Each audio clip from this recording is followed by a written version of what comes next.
It was quite difficult in the US to locate a hoop that was wide enough for the back of this.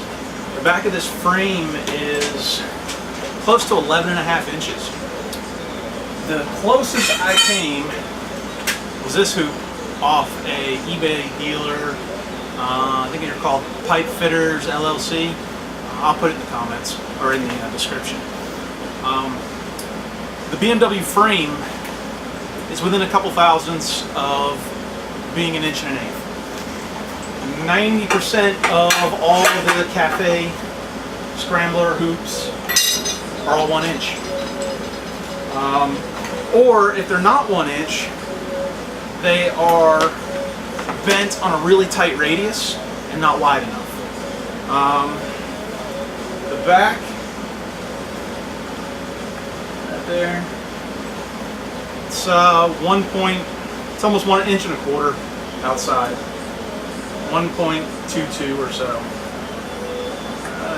give or take probably. I got a 1.20 there right now on the outside, and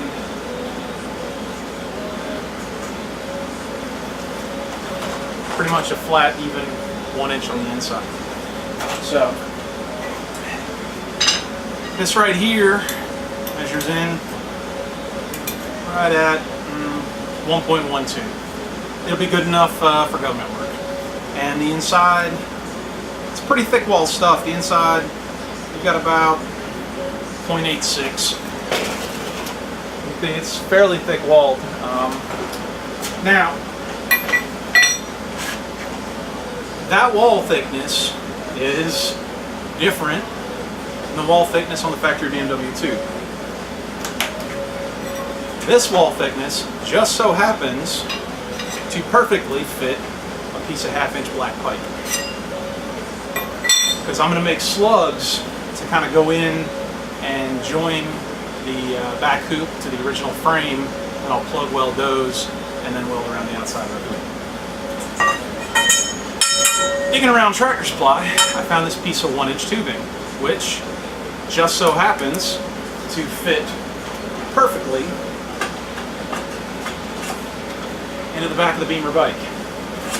And by dumb coinky dink, it happens to perfectly fit the 1/2 inch black pipe. So I'll sleeve the black pipe with this 1 inch tube and use that for the BMW side, and then I'll just come along and put the black pipe into the hoop on the back side. So that way we'll have a nice strong connection between our hoop and the original frame. I'm not going to let the back hoop extend past the axle of the rear wheel. It's kind of one of those cafe Scrambler rules. You don't want anything hanging out over the edges of the bike past the front axle, past the rear axle. There's some kind of weird unwritten cafe rule thing going on. So that's what we're going to do today. I went looking for a piece of sheet metal to start working on the seat pan. On a Saturday, nothing was open that had any. Good old Tractor Supply didn't have what I was needed. They had some real thin gauge stuff. I didn't feel like driving the Lowe's. I'll go to my metal supplier tomorrow. I ordered the vinyl. I ordered some tuck and roll and some black vinyl so that I can do the tuck and roll across the top, and I'm going to run straight normal black vinyl down the sides. I've never done a seat before, so this will be a first. I have ran a sewing machine on just some basic projects, doing stuff for the kids, but I've got foam, I've got vinyl coming. We'll get some sheet metal for the seat pan. But today we'll go ahead and see if we can take care of this cafe. Alright, on the back of the bike here, you can see this is the original factory cross member. It's got a couple little gussets right here. What I'm going to do is I'm just going to bump up to that gusset, bump up to the frame. I'm going to take my line off of that to where I'm going to cut. And I'll do the same thing for the other side.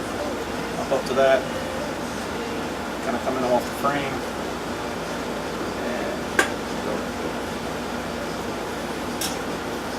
bring it back just a little bit more. Now I'll work and I'll extend my marks kind of out and around the tube. Alright, So that goes, we're going to take off this back section. Once we take that back section off, we're going to have to heat and spread this a little bit. You can see it's just a smidge too narrow. So we'll put some heat to it with the torch, spread it out, and get it to line up. Pretty much the only option I had, unless I was going to roll my own tube, and I just don't have the desire to go get the equipment to roll my own tube.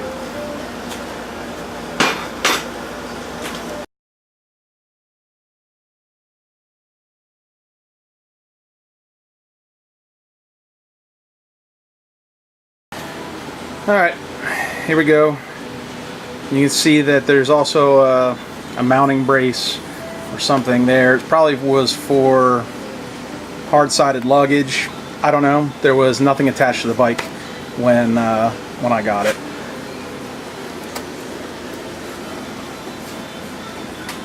So there's going to be our 2 mounting points. That's the shock bracket. We've still got plenty of beef up in here where the shock mounts, and still able to get both sides where the bolt slides through. So we didn't mess with any of that. Let's see if we can get some slugs cut up. Alright, to see how much tube we can actually stuff into this frame, I'm just going to go ahead and take the tube, twist about as far as I can go, and I'll just put a mark on it. So I pull it out, that's about as far as it can go, and then I'll probably put about the same amount into the back side of the hoop. So we're going to cut off 2 1¼ inch sections, and then we'll be able to cut our 1/2 inch pipe to about 3 inches. That way 1¼ of it will go into the frame, and the rest will slide to the back of the hoop. So I'm going to mark this for a second 1¼ inch. We'll cut these up.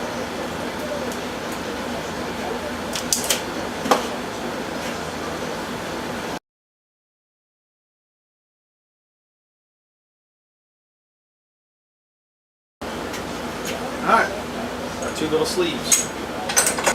Alright, now I got the black pipe mounted up in the vise. I'm going to take 2 chunks of about 3 inches each, and those will be what we use to connect the frame to the hoop.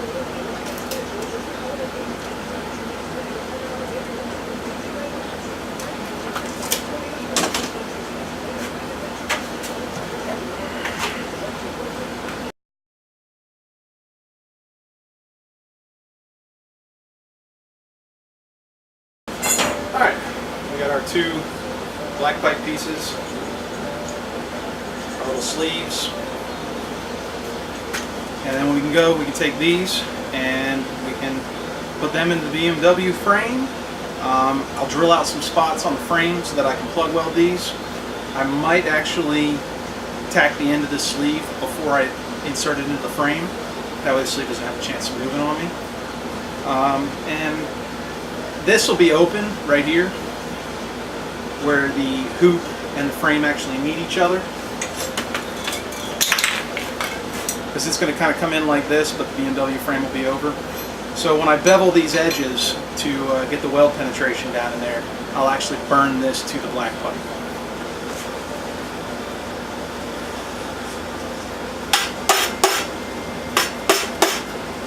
Alright, take a soft face mallet, and I drove my slugs in from the 1 inch tube. It is actually a really snug fit, so might not need to pre-attach them to the black pipe. I'll just drill through and do a plug weld.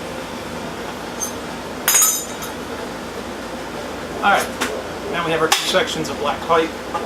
They slide right in there, and then the hoop is actually going to hang on top of it. This will give us a nice solid connection between the frame and the rear. That way any weight gets distributed amongst the whole frame. It's not just hanging off your hobbyist welds. At least my hobbyist welds. Now when we go back and take a look at this hoop, we can see that I'm I've got a little bit of ways to heat and move it. I've got probably about 1.5 inches. So what I'm going to hope I'm going to do is be able to heat this up here in the middle and get it to evenly pull over. We'll see what happens. I don't know if I'll be able to get as much movement as I really need. The hoop looks beautiful over here on the side. So if we can get it matched, lined up on the other side, we should be golden. Alright, I've gone ahead and clamped it in place on the side that is currently has the slug in it. And I've put some clamps on here that I'm going to use to try to pull it sideways. I took the slug out, that way there's nothing interfering with us as we try to pull it over. Got my rosebud tip. Let's see what we can do.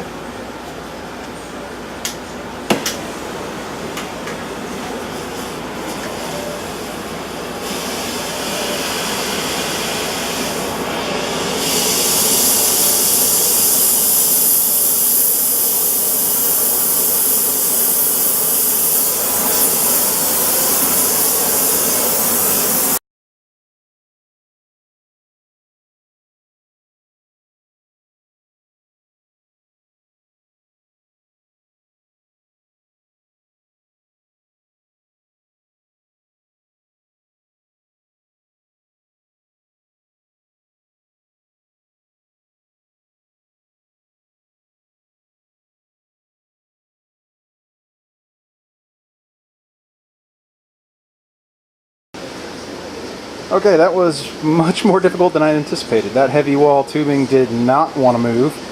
My initial idea of using the bike itself to hold it and just kind of flex it out, yeah, failure. So I had to go to the vise, and I actually pinched the corner in the vise, heated it up, gave it a good squeeze, and it brought it out to the 10 3/4 inches I needed. As you can see, it doesn't look bad. It's got a that's pretty symmetrical. It lines up perfect now. So what I'm going to do is I'm going to let it cool off in this position and set. And then what I'll do is I'll come back, I'll pull it off, I'll put some grinds in, and then we'll start burning it in. We'll fire up the welder. I'll clean these off just real quick so I can put a couple small tacks in.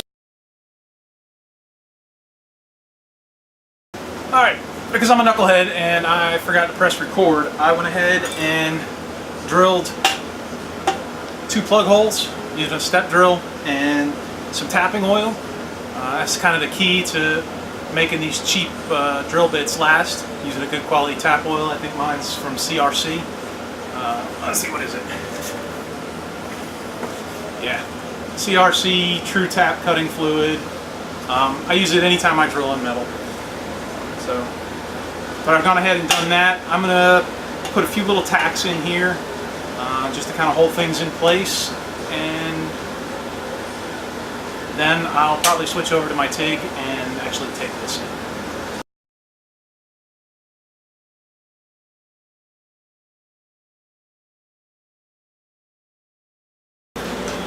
Alright, she's tacked in. Went ahead and closed up those plugs. Now that this is tacked, I'll drill the hoop and then I'll plug that.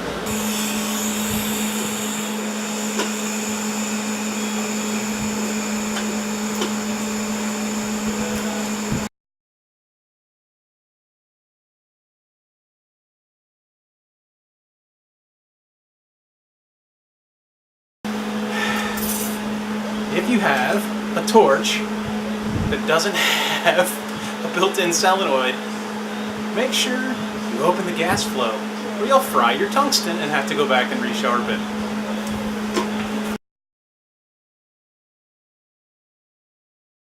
Alright, I'm a TIG newbie, so those of you who have TIG before, be gentle. I'm just now starting to get the hang of it. I know I get good penetration. Sometimes I put a little too much filler metal in and it looks kind of gooberish. But these didn't come out too bad. I'm going to have to turn the frame over and get the underside because I don't think I have the skills to weld upside down. Not with a TIG anyway. You know, it's not like I don't own a bench to do this kind of stuff on. But why use the workbench when you can teeter-totter balance it on your motorcycle?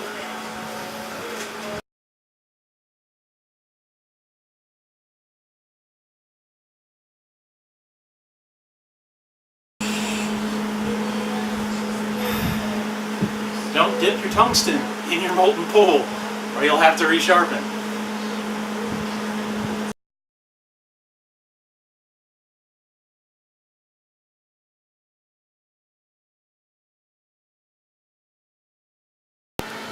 Alright, there you have it. One attached hoop. Welds don't look too bad.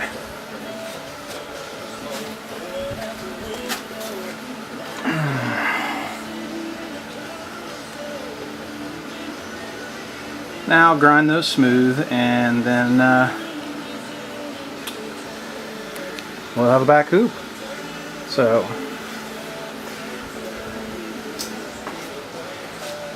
kind of get the idea. It's coming along, and then we'll when I get sheet metal, we'll put the we'll get the pan laid in to go from the hoop up to the back of the tank. I think it's around 24 inches. So, all right. If you want to stay tuned, come back. We'll have more. Oh, you didn't think I was going to leave you hanging like that, huh? There's what it looks like once it's been sanded and buffed up with a Scotch-Brite a little bit.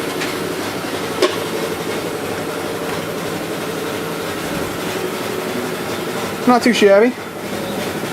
Alright, see you next time.